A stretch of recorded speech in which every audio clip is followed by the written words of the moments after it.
TDP కేంద్ర కార్యాలయంలో బుధవారం మై టీడీపీ యాప్ టాప్ 10 పర్ఫార్మర్స్తో మంత్రి నారా లోకేష్ భేటీ అయ్యారు. ఓ రిపోర్ట్. కష్టపడిన వారిని గుర్తించాలనేది పార్టీ సిద్ధాంతమని టీడీపీ జాతీయ ప్రధాన కార్యదర్శి విద్యా ఐటీ శాఖల మంత్రి నారా లోకేష్ అన్నారు.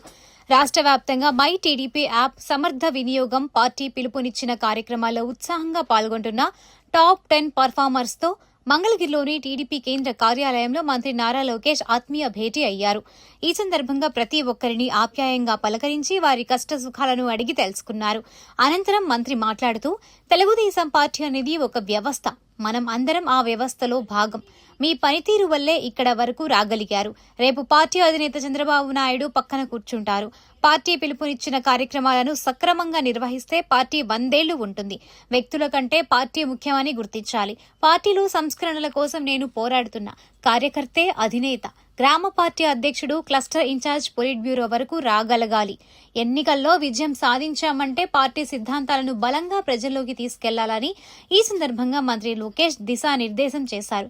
మనం కోరుకున్న మార్పు సాధ్యం కావాలంటే అందరం కలిసికట్టుగా పనిచేయాలి.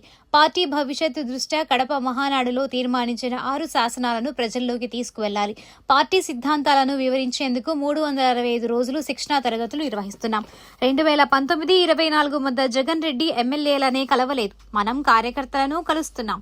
నియోజకవర్గ పర్యటనల్లో ముందుగా కార్యకర్తలతో సమావేశమవుతున్నాం. వారానికో రోజు పార్టీ కార్యాలయానికి వచ్చి సమస్యలు తెలుసుకుంటున్నాం.